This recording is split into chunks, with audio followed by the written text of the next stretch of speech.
ಚುನಾವಣಾ ಸಂದರ್ಭದಲ್ಲಿ ಕುಮಾರಸ್ವಾಮಿ ದೇವೇಗೌಡರು ಬಂದು ಏನ್ ಹೇಳಿದ್ರು? ಈ ಸರ್ಕಾರನ 6 ತಿಂಗಳಲ್ಲಿ ಕಿತ್ತಾಕ್ಬಿಡ್ತೀನಿ ಅಂತ ಹೇಳಿದ್ರು. ದೇವೇಗೌಡರು ಹೇಳಿದ್ರು ನಾವು ಬಿಜೆಪಿ ಇಬ್ರು ಸೇರಿ ಈ ಸರ್ಕಾರನ ಕಿತ್ತೆಸಿತೀನಿ ಅಂತಂದ್ರು. ದೇವೇಗೌಡ್ರೆ, ಹಾಸನದಲ್ಲಿ ಬೆಳೆಯುವಂತ ಆಲೂಗೆಡ್ಡೆ ಗಿಡ ಅಲ್ಲ, ಇಲ್ಲ ಅಂದ್ರೆ ಕಡ್ಲೆಕಾಯಿ ಗಿಡ ಅಲ್ಲ ಕಿತ್ತಾಕಕ್ಕೆ.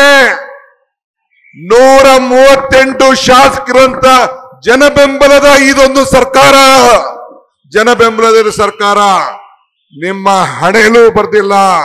228ಕ್ಕೆ ಇದೇ ಈ ಜನತೆಯ ಕಾಂಗ್ರೆಸ್ ಸರ್ಕಾರ ಈ ದೇಶದಲ್ಲಿ ಅಧಿಕಾರಕ್ಕಿರ್ತದೆ.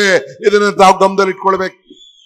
ಈ ರಾಜ್ಯದಲ್ಲಿ ಅಧಿಕಾರಕ್ಕಿರ್ತದೆ, ತಾವು ಗಮನದಲ್ಲಿ ಇಟ್ಕೊಳ್ಬೇಕು. ಆದ್ರಿಂದ ತಾವು ಎಲ್ಲ ರೈತರ ಮಕ್ಕಳಿದ್ದೀರಿ. ಹಿಂದೆ ತಾವು ಗಮನಿಸಿದ್ದೀರಿ, ಇಲ್ಲೆಲ್ಲ ಬಹಳ ಜನ ಹಾಲನ್ನ ಹಾಕ್ತಾ ಇದ್ದೀರಿ. ಹಿಂದೆ ಏನಾಗಿತ್ತು? ಬಿಜೆಪಿ ಸರ್ಕಾರದಲ್ಲಿ ನಂದಿನಿ ಹಾಲು ಅಮೂಲ್ ಜೊತೆ ಮರ್ಜ್ ಆಗ್ಲಿಕ್ಕೆ ಹೊರಟಿತ್ತು.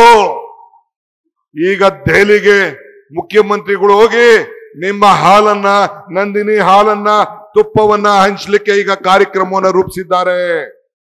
ತಿರುಪತಿ ತಿಮ್ಮಪ್ಪನಿಗೆ ಲಾಡು ಲಡ್ಡಿಗೆ ನಂದಿನಿ ಹಾಲು ಹೋಗ್ತಾ ಇದೆ. ಇದು ರಾಜ್ಯದ ರೈತರಿಗೆ ಕೊಟ್ಟಂತ ದೊಡ್ಡ ಶಕ್ತಿ. ಆದ್ರಿಂದ ಈ ಸಂದರ್ಭದಲ್ಲಿ ನಾನು ಹೇಳೋದಿಷ್ಟೇ, ನಾವು ರಾಜಕಾರಣ ಮಾಡ್ಲಿಕ್ಕೆ ಮಾತ್ರ ಇಲ್ಲಿಗೆ ಬರಲಿಲ್ಲ. ನಿಮ್ಮ ಬದುಕಿನಲ್ಲಿ ನಾವೆಲ್ಲ ಸೇರಿ ನಿಮ್ಮ ಬದುಕಿನಲ್ಲಿ ನಾವೆಲ್ಲ ಪಾಲ್ದಾರ ಆಗ್ಬೇಕು ಅನ್ನೋ ದೃಷ್ಟಿಯಿಂದ ಈ ಸರ್ಕಾರ ಇವತ್ತು ರಚನೆ ಆಗಿದೆ. ತಮ್ಮಲ್ಲಿ ಒಗ್ಗಟ್ಟು, ನಮ್ಮಲ್ಲಿ ನಿಮ್ಮ ಬಿಜೆಪಿಯ ದಳದಲ್ಲಿ ನಾನೇನು ಹೇಳಬೇಕಾಗಿಲ್ಲ. ನಿಮ್ಮಲ್ಲಿ ಒಗ್ಗಟ್ಟು, ನಮ್ಮಲ್ಲಿ ಒಗ್ಗಟ್ಟು, ನಿಮ್ಮಲ್ಲಿದೆ ಒಗ್ಗಟ್ಟು, ನಮ್ಮಲ್ಲಿದೆ ಒಗ್ಗಟ್ಟು, ನಮ್ಮಲ್ಲಿದೆ ನಿಮ್ಮಲ್ಲಿದೆ ಬಿಕ್ಕಟ್ಟು. ನಾವು ವಚನ ಪಾಲಕರು, ನಾವು ವಚನ ಭ್ರಷ್ಟರಲ್ಲ. ನಾವು ಇದು ತಾವು ಗಮನದಲ್ಲಿ ಇಟ್ಕೊಳ್ಬೇಕು.